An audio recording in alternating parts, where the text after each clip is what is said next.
Hello শিক্ষার্থী বন্ধুরা, আশা করি সবাই ভালো আছো। অনলাইন পাঠাগারে সবাইকে স্বাগতম। আমরা আজকে একটা নতুন টপিকস নিয়ে আলোচনা করব, সেটা হলো আমাদের দ্রাব্যতা। এটা আমাদের খুবই ইম্পর্টেন্ট একটা টপিকস এই অধ্যায়ের মধ্যে, কারণ এখান থেকে আমরা একটা করে কোশ্চেন পাবোই। আমাদেরকে এখান থেকে কোশ্চেন অ্যান্সার করতে হবে। তো দেখো, এই দ্রাব্যতা এবং দ্রাব্যতা গুণফল রিলেটেড যে ম্যাথগুলো আছে, আমি এখানে তোমাদেরকে 4টা ভাগে এই ম্যাথগুলো করাবো, 4টা আইটেমে। সুতরাং আমি মনে করি যদি তোমরা ক্লাসগুলো করো, ভালোভাবে দেখো, তাহলে আশা করি তোমাদের আর কোনো সমস্যা হওয়ার কথা না। তো দেখো, আমরা চলে যাই আমাদের মূল আলোচনায়, সেটা হলো আজকে আমরা করবো দ্রাব্যতা। তো দ্রাব্যতা করতে গিয়ে আমি তোমাদেরকে প্রথম আরেকটা জিনিস পড়াবো, সেটা হলো দ্রবণ। দেখো বন্ধুরা, দ্রবণ কাকে বলে? আসলে দ্রবণটা কি? দেখো, আমি দ্রবণ বলতেছি সেটা হলো যে এখানে যদি আমি পানি থাকে, ধরো আমরা এখানে পানি নিলাম, তাহলে আমাদের একটা দ্রাবক লাগবে। একটা দ্রাবকের মধ্যে যদি আমাদের দ্রবীভূত করি, আমরা যদি সমসত্বভাবে মিশ্রিত হয়ে যায় দুজনেই, তাহলে সেটা হলো কি আমাদের দ্রবণ। তো দেখো, এই দ্রবণ, তাহলে আমাদের প্রথমে লাগবে পানি, আর আমরা কিছু দ্রব্য অ্যাড করবো এখানে। ধরো এখানে পানি নিলাম আর দ্রব্যের মধ্যে আমরা লবণ নিলাম, দুইজনকে যদি আমরা মিক্স করি, তাহলে এরা কি করবে? সমসত্ব মিশ্রণ তৈরি করবে, অর্থাৎ এদেরকে আর অনুবীক্ষণ যন্ত্রের সাহায্যে দেখা যাবে না, আলাদা করা যাবে না। তাহলে দেখো, এই যে দ্রবণটা হলো আমাদের, এই দ্রবণের প্রকারভেদ আছে। দ্রবণটা আমরা 3 প্রকারে পড়বো। সেটা হলো, 1 নম্বর হলো অসম্পৃক্ত দ্রবণ। 1 নম্বর দ্রবণ হলো আমাদের কি? অসম্পৃক্ত দ্রবণ। আচ্ছা, এর আমি পরে বলতেছি। 2 নম্বর পাবো আমরা সম্পৃক্ত দ্রবণ। আচ্ছা, 3 নম্বর পাবো আমরা অতিপৃক্ত দ্রবণ। অতিপৃক্ত দ্রবণ। দেখো বন্ধুরা, দ্রবণগুলো কি আসলে? আমরা বললাম যে পানিতে যদি আমরা লবণ মিক্সার করি অথবা একটা দ্রাবকে যদি আমরা দ্রব্য দেই, তাহলে তারা যদি সমসত্ব ভাবে মিশ্রিত হয়, তাহলে সেটা হলো কি আমাদের দ্রবণ। তো এই দ্রবণগুলো হলো 3 প্রকার। একটা হলো অসম্পৃক্ত দ্রবণ, সম্পৃক্ত দ্রবণ, অতিপৃক্ত দ্রবণ। তাহলে বন্ধুরা দেখো, ধরো আমরা এখানে 100 গ্রাম ওয়াটার নিয়েছি। কত গ্রাম? 100 গ্রাম।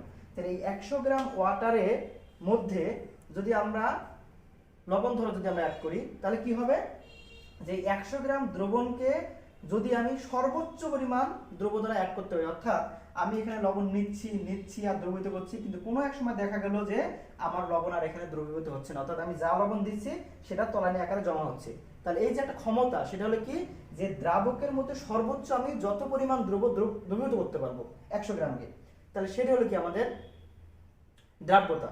এখন এই যে সর্বোচ্চ পরিমাণ আমি যে দ্রবীভূত করতে পারতেছি, মানে আমার নেওয়ার ক্ষমতা পর্যন্ত, লাস্ট ক্ষমতা যেটা, তার এইটাই হলো আমাদের সম্পৃক্ত দ্রবণ। অর্থাৎ একটা দ্রাবককে সম্পৃক্ত মানে অ্যাড করতে করতে করতে করতে কোনো এক সময় যাবে যেখানে আর দ্রব্য এখানে কি যোগ করা যাবে না, সেটা হলো কি আমাদের সম্পৃক্ত দ্রবণ। এখন এই সম্পৃক্ত দ্রবণের আগ পর্যন্ত, অর্থাৎ আমি দ্রব্য দিচ্ছি, সেখানে আরো অ্যাড হচ্ছে বা মিশ্রিত হচ্ছে বা দ্রবীভূত হচ্ছে, সেটা হলো কি অসম্পৃক্ত। অর্থাৎ যদি আরো দ্রবীভূত করা যায় ওই দ্রবণটার মধ্যে, সেটা হলো কি আমাদের অসম্পৃক্ত দ্রবণ।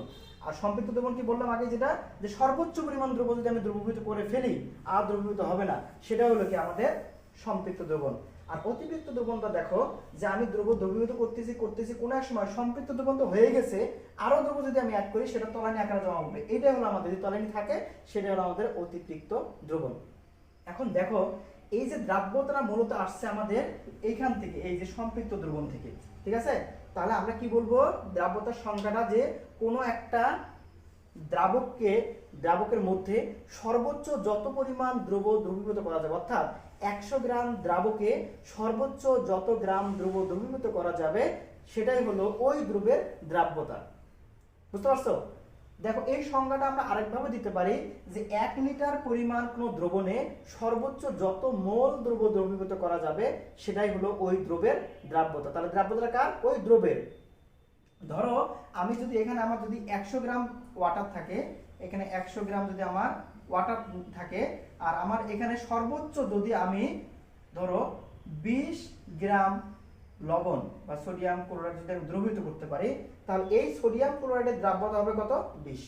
অর্থাৎ 100 গ্রাম পানিতে সর্বোচ্চ সোডিয়াম ক্লোরাইড 20 গ্রাম দ্রবীভূত করা যাবে এই ওয়াটারটার মধ্যে। তাহলে এই সোডিয়াম ক্লোরাইডের দ্রাব্যতা কত হবে? 20।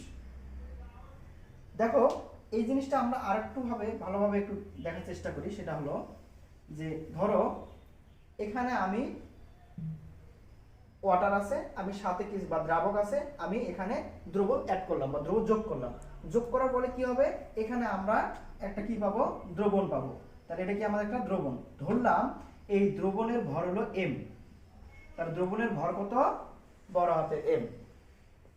সমস্ত দ্রবণের অর্থাৎ এই দ্রবণের মধ্যে কে কে আছে, ধরো ওয়াটার প্লাস লবণ আছে বা কোনো একটা, অর্থাৎ কি দ্রাবক প্লাস দ্রব আছে এই m এর, এটা ভর। এখন ধরো তাহলে এখানে আমরা ধরলাম যে লবণের পরিমাণটা হলো বা দ্রবের পরিমাণটা হলো ছোট হাতের m, তাহলে এটা হলো কি আমাদের দ্রব।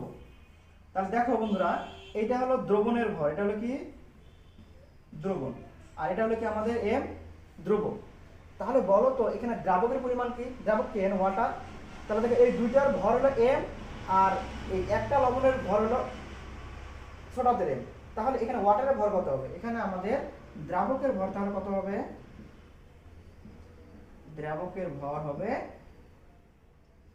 কত, m মাইনাস m, অর্থাৎ দ্রবণ থেকে যদি আমি দ্রবর পরিমাণ বাদ দেই তাহলে আমরা কি পাবো, এটা দ্রাবক পেয়ে যাবো। তাহলে এটা ধরো আমরা গ্রামে প্রকাশ করবো এগুলো সবগুলোকে, ঠিক আছে। এখন বন্ধুরা দেখো, আমরা যদি এবার দ্রাব্যতার সংজ্ঞায় যাই, আমি কি বলেছিলাম যে 100 গ্রাম দ্রাবকে সর্বোচ্চ যত গ্রাম দ্রব দ্রবীভূত করা যাবে সেটাই হলো ওই দ্রবের দ্রাব্যতা। আমাদের এই ফিগারে আমরা দেখতে পারতেছি যে এখানে m মাইনাস m গ্রাম দ্রাবকে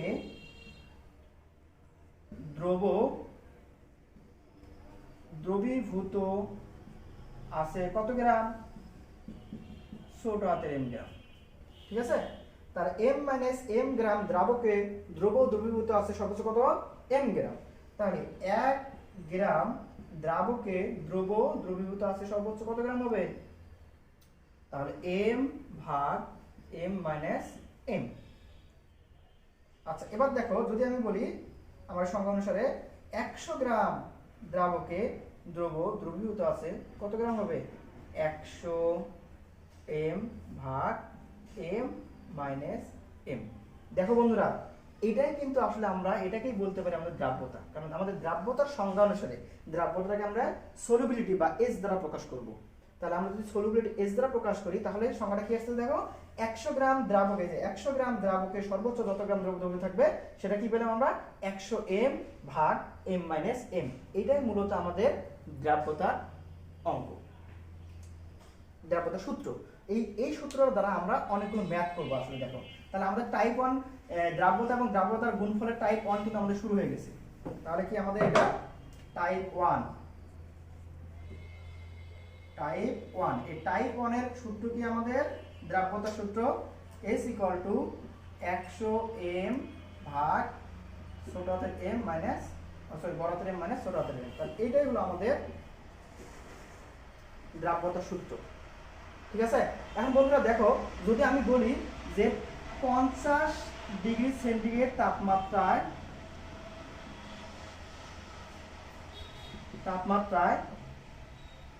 কোনো লবণের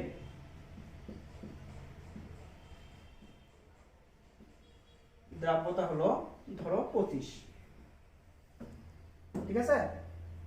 তাহলে দেখো বন্ধুরা, এটা কিন্তু কোনো একক নাই, কারণ উপরে যেহেতু আমাদের ভর আছে গ্রাম, নিচেও কিন্তু ভর গ্রাম, গ্রামের কাটা আছে, এই জন্য আমি কিন্তু দ্রাব্যতার কোনো একক দেইনি।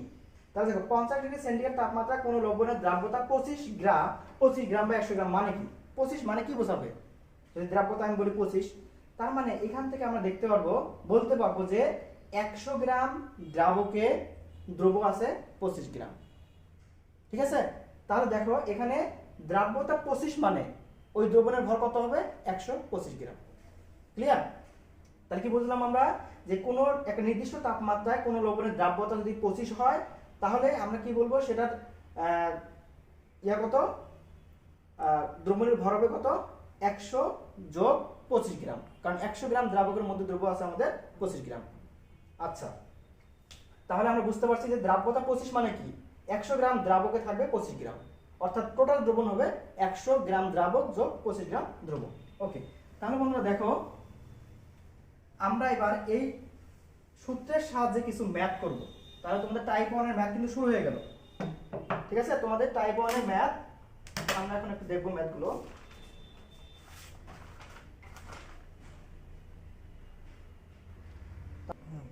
তাহলে দেখো যে এই যে আমাদের টাইপ 1 এর যেটা বললাম সেটা হচ্ছে 85 ডিগ্রি সেন্টিগ্রেড তাপমাত্রায় নির্দিষ্ট ভরের পটাশিয়াম ক্লোরাইডকে 250 গ্রাম পানিতে দ্রবীভূত করা হলো।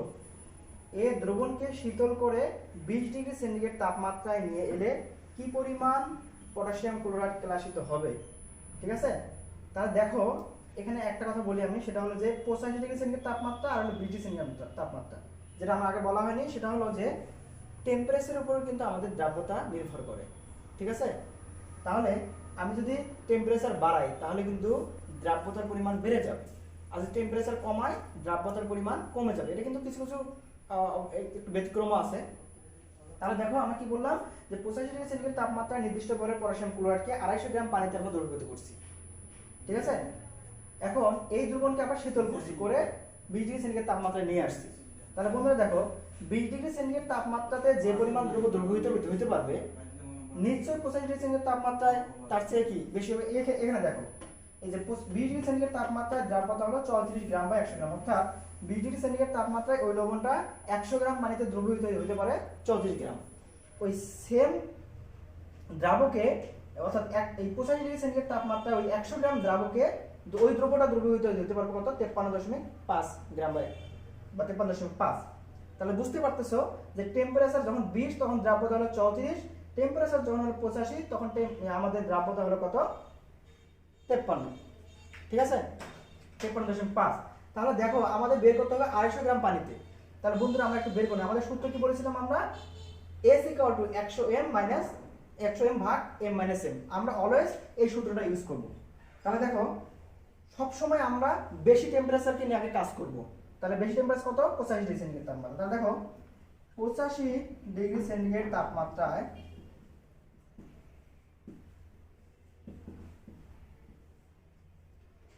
S = 100m ভাগ m - m। বন্ধুরা দেখো m - m মানে কি আসলে? দ্রাবকের পরিমাণ, অর্থাৎ m হলো দ্রবণের পরিমাণ আর m টা হলো কি? দ্রবের পরিমাণ। সুতরাং m - m হলো আমাদের দ্রবের পরিমাণ, দ্রাবকের পরিমাণ। তাহলে দেখো এই 85 ডিগ্রি সেন্টিগ্রেড তাপমাত্রায় s এর মান কত আমাদের? s এর মান হলো আমাদের দেখো কত? 53.5।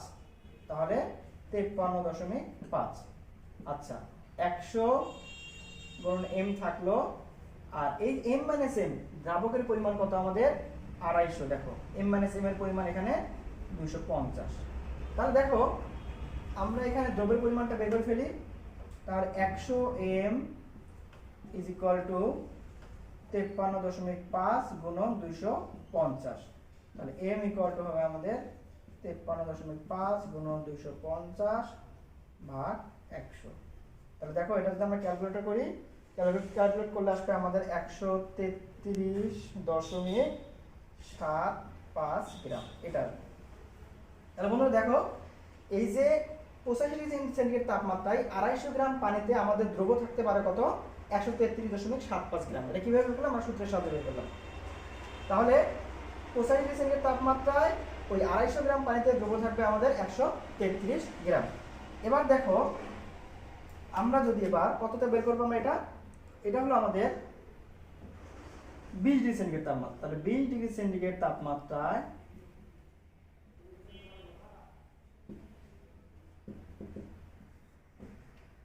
S = 100m ভাগ m - m। তাহলে S এর মান এখানে কত? 34, আর 100m, আর এই m - m টোটালটার পরিমাণ কত? 250 গ্রাম। 250 গ্রাম। তাহলে দেখো 100m = 34 গুণন 250, m = হলো 34 গুণন 250 ভাগ 100। তাহলে এই মানটা আমাদের আসতেছে হলো এখানে, তাহলে আমরা করে নিই। তাহলে দেখো আমাদের ক্যালকুলেট করলে আসবে 85 গ্রাম আসবে। তাহলে দেখো 85 এই 250 গ্রাম পানিতে, তাহলে 250 গ্রাম পানিতে আমাদের 20 ডিগ্রি সেন্টিগ্রেড তাপমাত্রায় দ্রব থাকতে পারবে কত 85 গ্রাম, অর্থাৎ 20 ডিগ্রি সেন্টিগ্রেড তাপমাত্রায় যদি আমি 85 গ্রাম দ্রব দ্রবীভূত করে 250 গ্রাম পানির মধ্যে, তাহলে ওই দ্রবণটা কি হয়ে যাবে সম্পৃক্ত দ্রবণ হয়ে যাবে, অর্থাৎ ওর দ্রাব্যতা হয়ে যাবে কত তখন 20, সরি দ্রাব্যতা হবে 34। তাহলে দেখো এখানে আমাদের 85তে আমাদের দ্রবের পরিমাণ বলে 133, আর 20 ডিগ্রি সেন্টিগ্রেড তাপমাত্রা দ্রবের পরিমাণ বলে 85, তাহলে অতিরিক্ত দ্রবণ কতটুকু বলো তো? তাহলে কি পরিমাণ কেলাসিত হবে? তার মানে কেলাসিত হবে 133.75 বিয়োগ 85। তাহলে দেখো এটা যদি আমরা ক্যালকুলেট করি তাহলে আমাদের আসবে কত, তাহলে 48.75 আসবে আমাদের, 48.75 গ্রাম। তো দেখো বন্ধুরা, তাহলে আমরা যদি এই অঙ্কটা এভাবে করি তাহলে দেখো কত সহজ হয়ে আসতেছে। তাহলে আমরা এক সূত্রের সাহায্যে সবগুলো ম্যাথ করতে পারবো। তাহলে আমাদের এটা গেল 1 নম্বর ম্যাথ। আমরা আরেকটা ম্যাথ দেখবো এবার।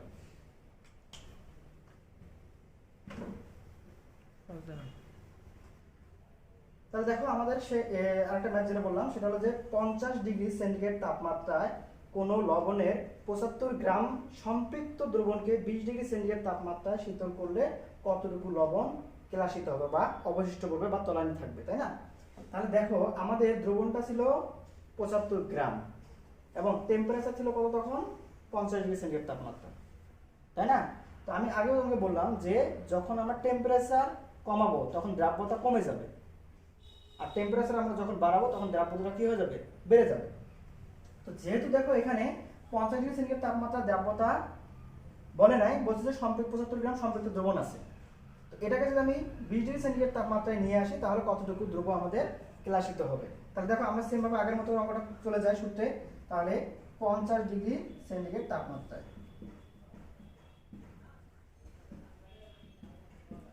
50 ডিগ্রি সেন্টিগ্রেড তাপমাত্রায় দেখো দ্রাব্যতা কত, সরি S ইকুয়াল টু হলো আমাদের 100 m ভাগ m মাইনাস m। তাহলে দেখো এখানে 50 ডিগ্রি সেন্টিগ্রেড তাপমাত্রা S এর মান কিন্তু আমার কত 125।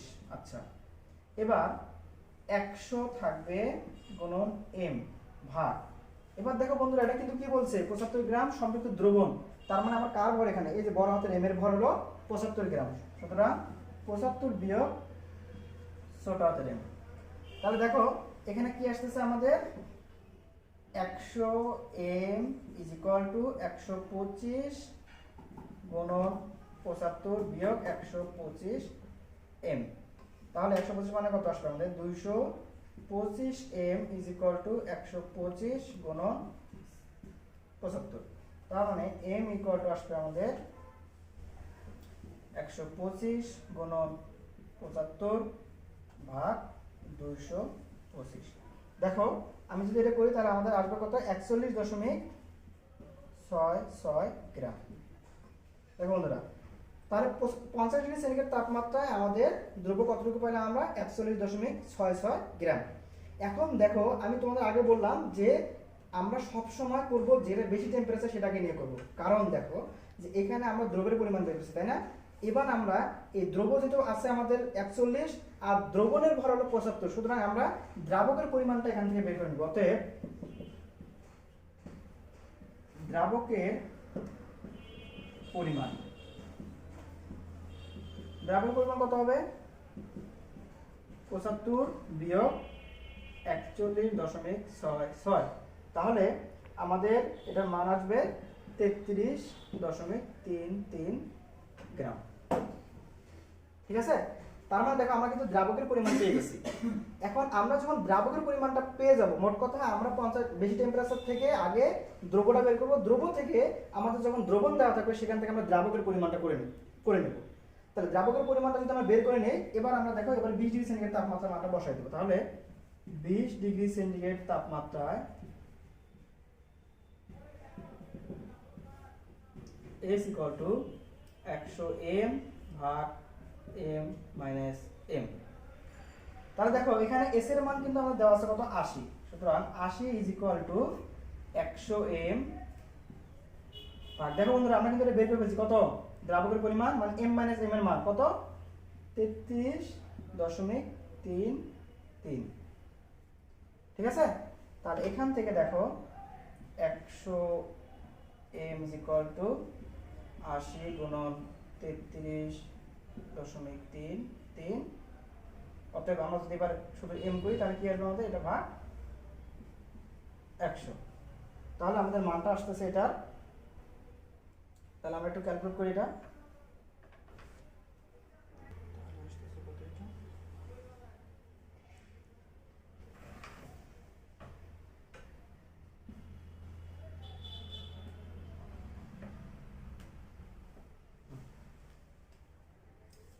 বন্ধুরা দেখো আমাদের ক্যালকুলেশন করলে আসতেছে এটা 26.66 গ্রাম।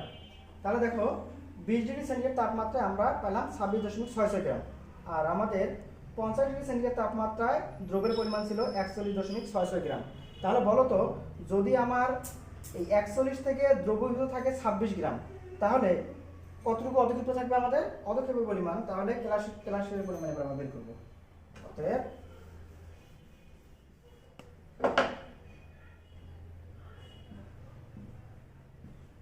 কেলাসিত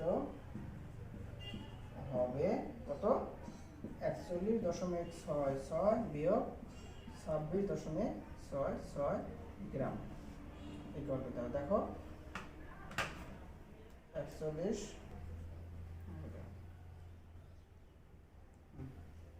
15 গ্রাম।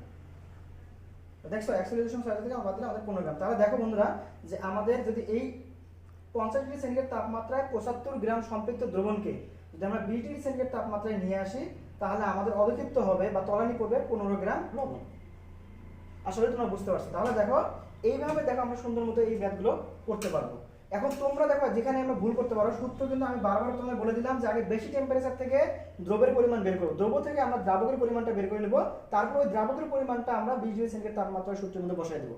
কিন্তু তোমরা এটা না করে যদি তোমরা ওইখানে সরাসরি এস ইকুয়াল দিয়ে কোন সূত্রটা এম এর মান বসাই দিই, তাহলে ম্যাথটা ভুল হয়ে যাবে। ঠিক আছে? সুতরাং আমরা আগে দ্রব্য বের করব, দ্রব্য থেকে দ্রাবকের পরিমাণটা বের করে দেবো, ওই দ্রাবকের পরিমাণটা আমরা সূত্রের মধ্যে বসাই দেবো, তাহলে আমাদের এই ম্যাথগুলো সুন্দর মতো সলভ হয়ে যাবে। তাহলে আমাদের টাইপ 1 মোটামুটি শেষ হয়ে গেল বন্ধুরা। তোমরা বেশি বেশি করে আমাদের চ্যানেলকে সাবস্ক্রাইব করো আর ভিডিও পাওয়ার জন্য। তাহলে আমরা নেক্সট টপিক পড়ব কি, আমরা টাইপ 2, সেটা দ্রাব্যতা গুণ প্রসঙ্গ।